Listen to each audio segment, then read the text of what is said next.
This is Things You Might Not Have Heard, and I am Jay Cleveland Payne, and I have for you today 8 stories queued up for this Friday to get you through the day and prep you up for the weekend because it's all about conversational stories. You helped us pick these stories. They were vetted by you as being conversational, covering information, politics, current events, and pop culture news. We'll explain the full vetting process at the end of the headlines reading. But of course, we're talking about the confirmation for Robert F. Kennedy Jr., Grimes complaining about her baby daddy, and Aaron Rodgers or Ing, I guess. Like I said, the vetting process will go through, but 5 of the stories, including those 3 headlines that you deemed as conversational. Now, we're going to tell you right now, our website home is this. It's conversationproject.com. Our home is online for you to know more about us, learn about us, and see what you can do to maybe help us out a bit. We also need you to email us at the conversation inbox at gmail.com or not. But if you have any comments, complaints, or concerns, you can email us there and we can confirm and work those out as well.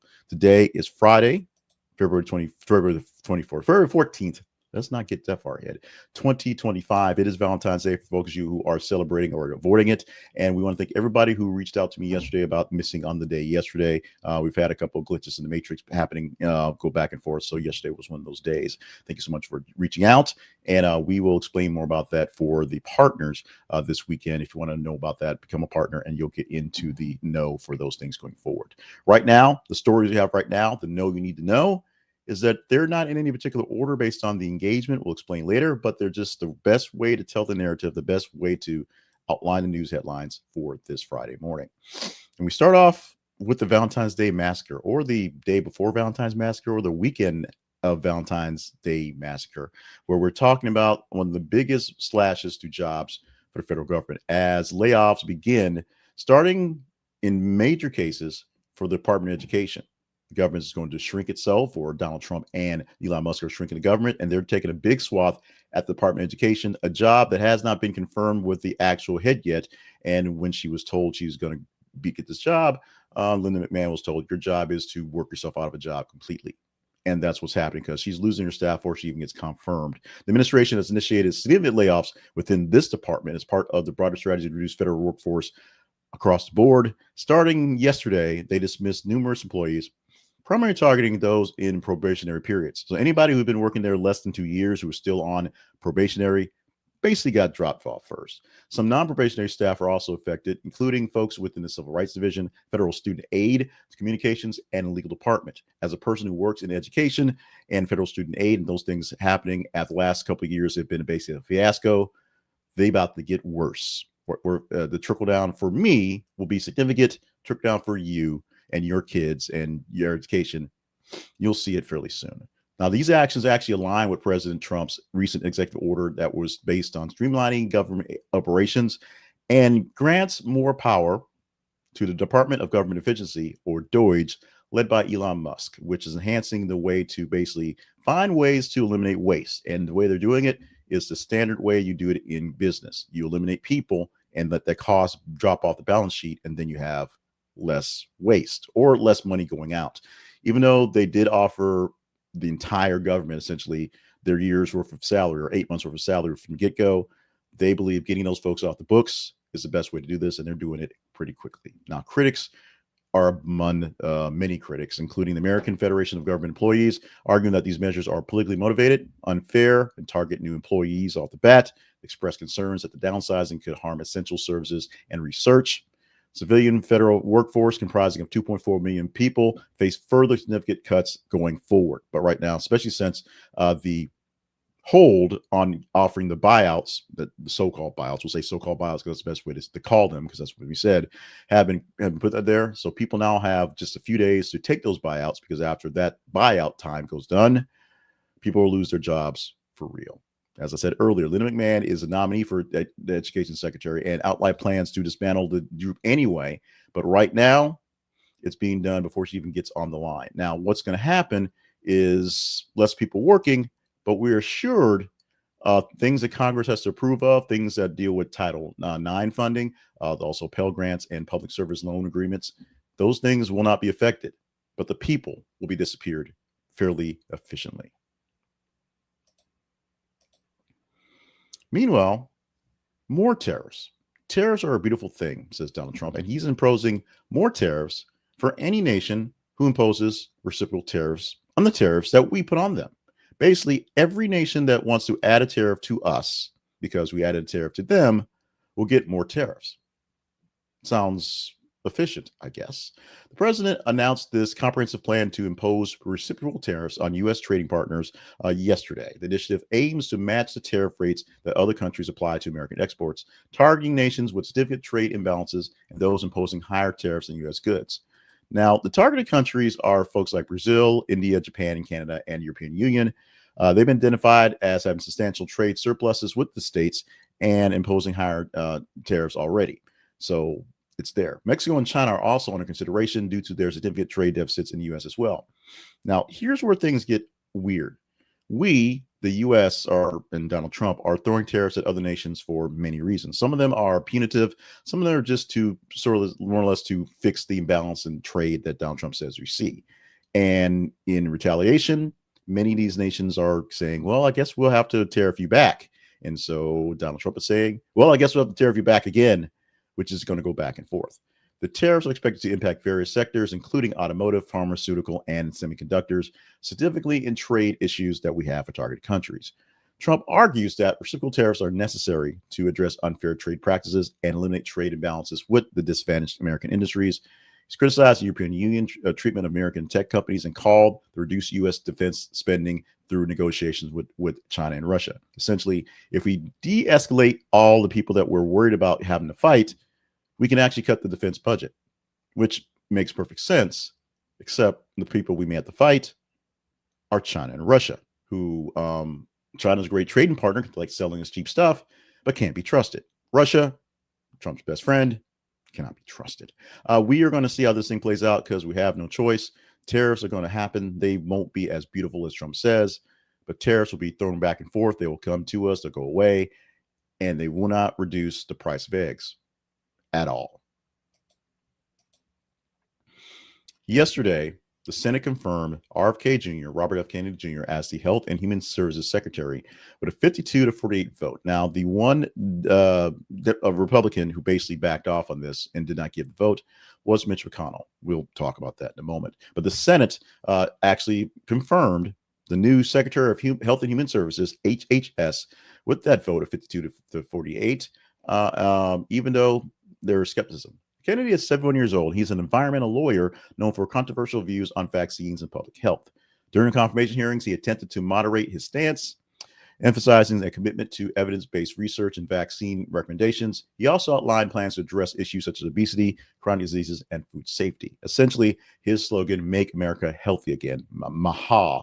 But he also has all the talk about vaccines to the level of, some would say, crazy, which is part of what led a lot of opposition to what's going on. Now, as people have said over and over again, Donald Trump should get a good shot at the cabinet he wants. He deserves that. He has earned that based on anyone going off the hook, anything crazy. Matt Gaetz, notwithstanding, although he actually withdrew himself, so he technically doesn't count as someone that was deposed, we still have to deal with Robert F. Kennedy as someone that many people are skeptical of for many reasons, including most of his family, even with the pedigree name of Kennedy and being the son of the former attorney general and senator. Many people are skeptical. Now, back to Mitch McConnell. Mitch McConnell, who is a polio survivor, has basically been two shotguns blasting against people who are just nuts on stuff like this. The fact that he has said in the past, and basically has still stand by this, he didn't quite work this off, that vaccines are all bad. Essentially, they're all bad. And being that McConnell survived polio, and the polio vaccine has basically nearly eradicated the disease, although people not getting vaccinated are bringing it back, I guess, is an issue that he has specifically, which is why he voted against the nomination. The confirmation didn't matter. 52 votes made it work for RFK Jr.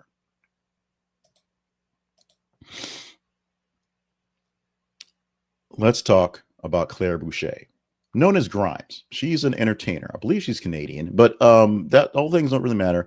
I don't follow her music. I have no idea what her voice even sounds like. But she has had some kids with Elon Musk. She may have actually been married to him for a time. I can't figure out. Musk has like 12 kids from various different women and keeps having kids, if you will.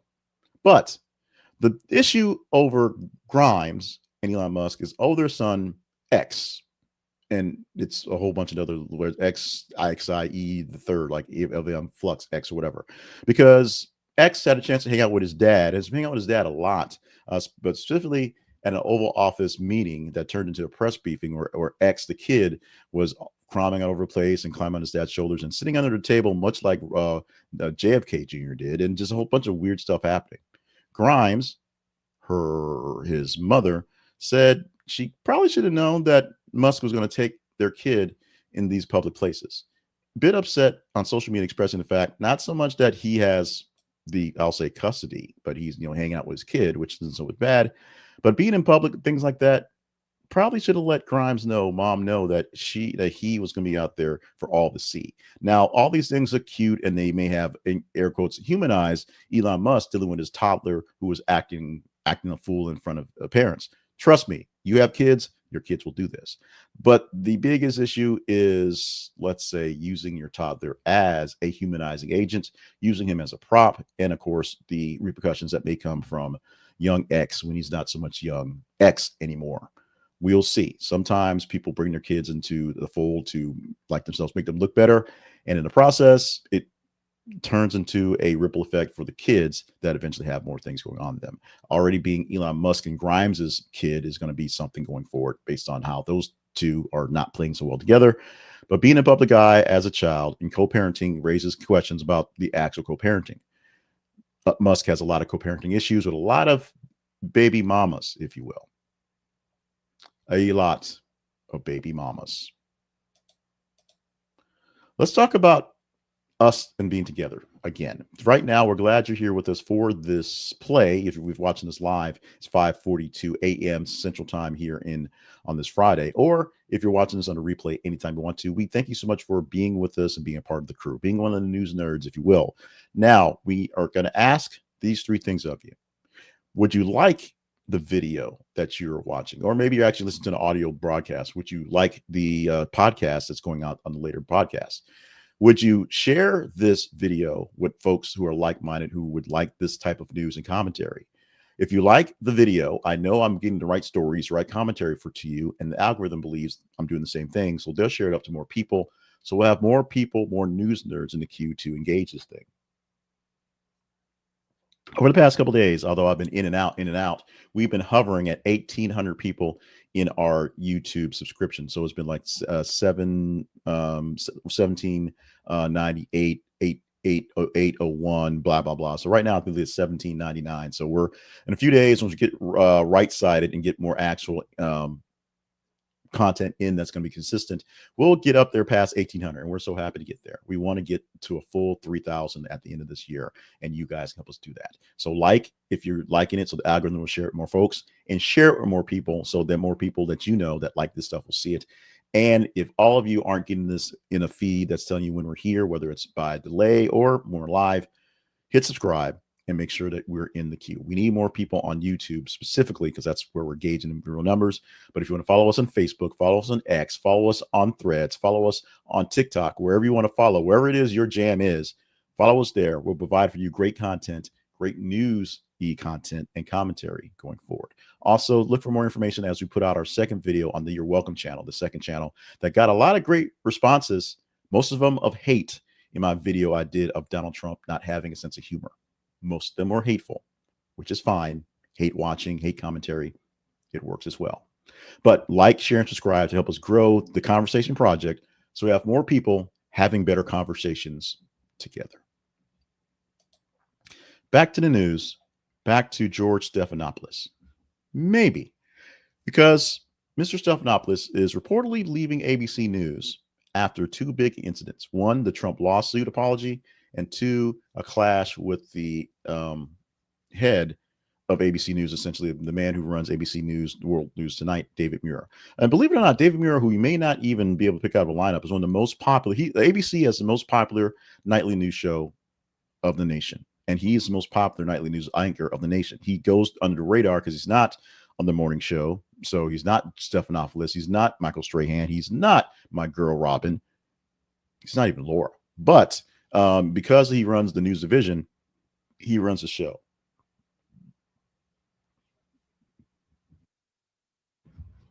All that being said, George Stephanopoulos is basically seeing his role as the managing editor and the weekend guy doing the Sunday show a bit diminished, a bit of a backdrop. Now, one, he had to apologize after ABC paid the $60 million to Donald Trump for the defamation lawsuit that they had against him. Basically, Stephanopoulos, in a interview, was found liable of calling Donald Trump a rapist when he was actually not convicted of rape, but sexual assault, sexual misconduct. The terms matter legally, but the implication is where things go there.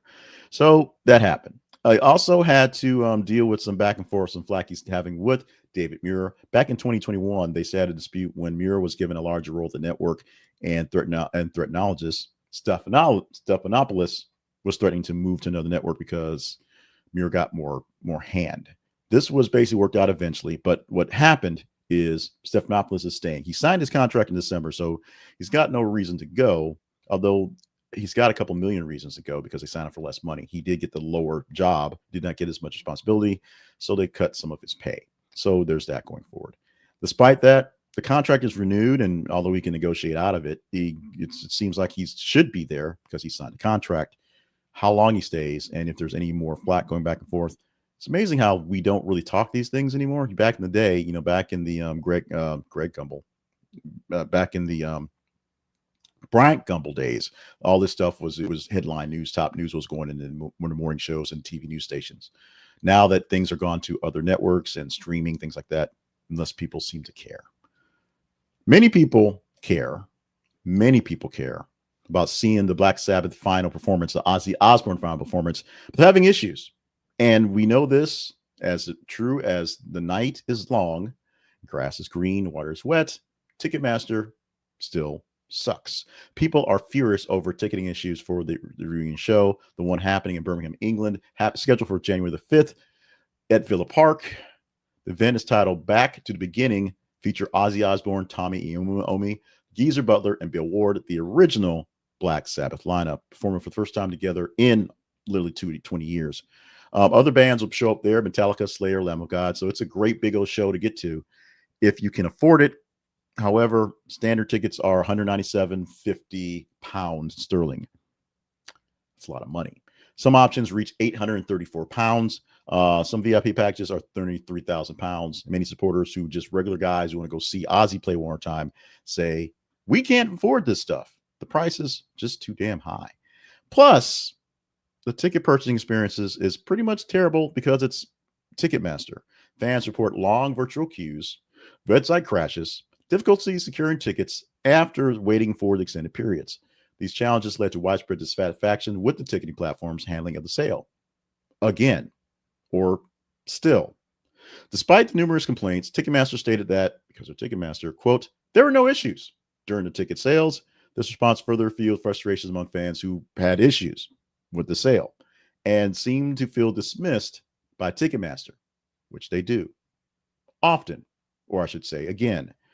The Back to Beginning concert is particularly significant as it marks Ozzy's final performance with Black Sabbath and pretty much done amid his health challenges. He's battling a Parkinson's. He's got other health issues. He has put himself through a lot these days. And while people seem to love him, his body doesn't love him as much as other people do. So at some point in time, you got to kind of give it up. Now, much of the funds from this concert are going to many different charities, including Cure Parkinson's, the Birmingham Children's Hospital, and Acorn Children's Hospice. So that's a good reason to spend all that extra money for the tickets, which maybe why Ticketmaster will, justify what they're doing, except they're dumb because it's not justifiable.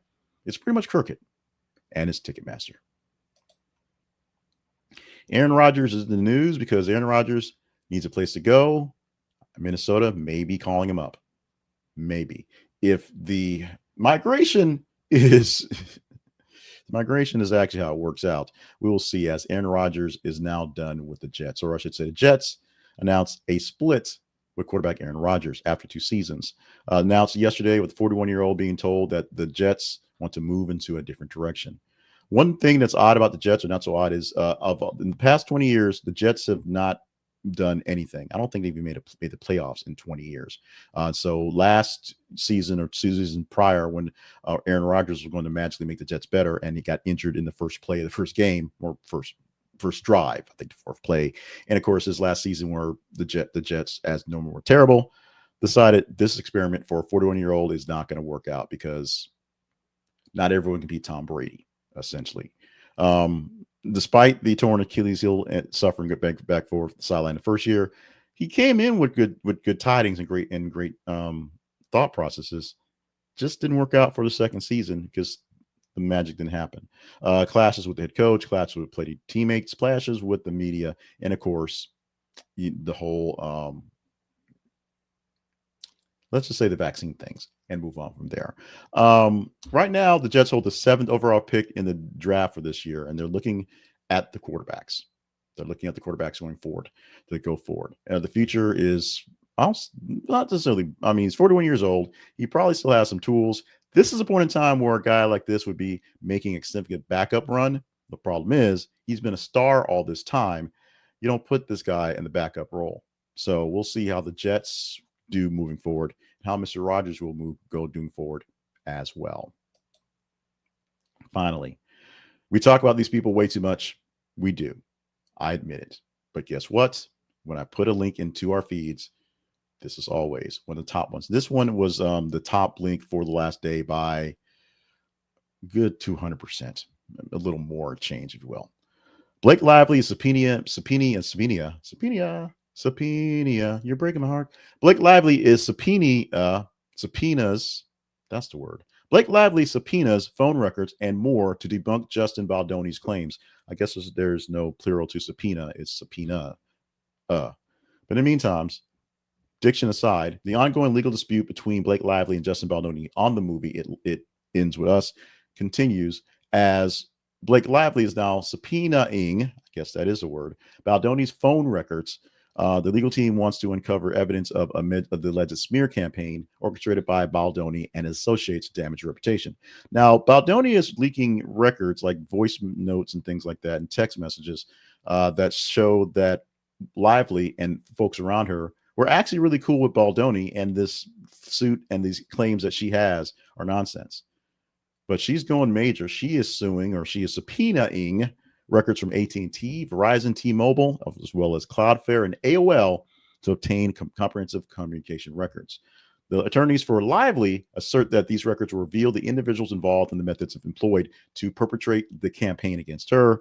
They believe that evidence gathered will substantiate their claims and the coordinated effort to undermine Lively and her claims of harassment on It Ends With Us on the set. Baldoni's lawyer is saying pretty critical things about the subpoenas.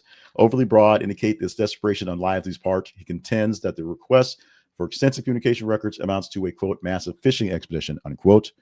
Maintains that there is no factual basis for Lively's allegation.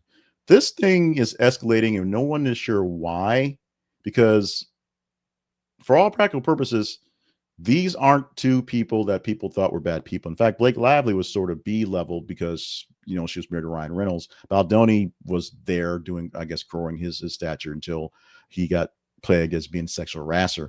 And that's where things are ending. It Ends With Us may end the careers with them going back and forth. And these lawsuits, which keep escalating, are getting more and more terrible. That being said, we're still talking about them because you news nerds want to talk about them. You deem them conversational. We continue the conversation. Will this story be deemed conversational? We have wrapped up the 8 headlines for the day, which are Thursday headlines. Now we'll talk about headlines from today, Friday, going all the way to Monday morning. And this is a headline that I have to do a lot of fighting to be in the actual mix for next week. Now, how do we get these stories? You may ask yourself, or maybe not, but I'm going to answer that anyway.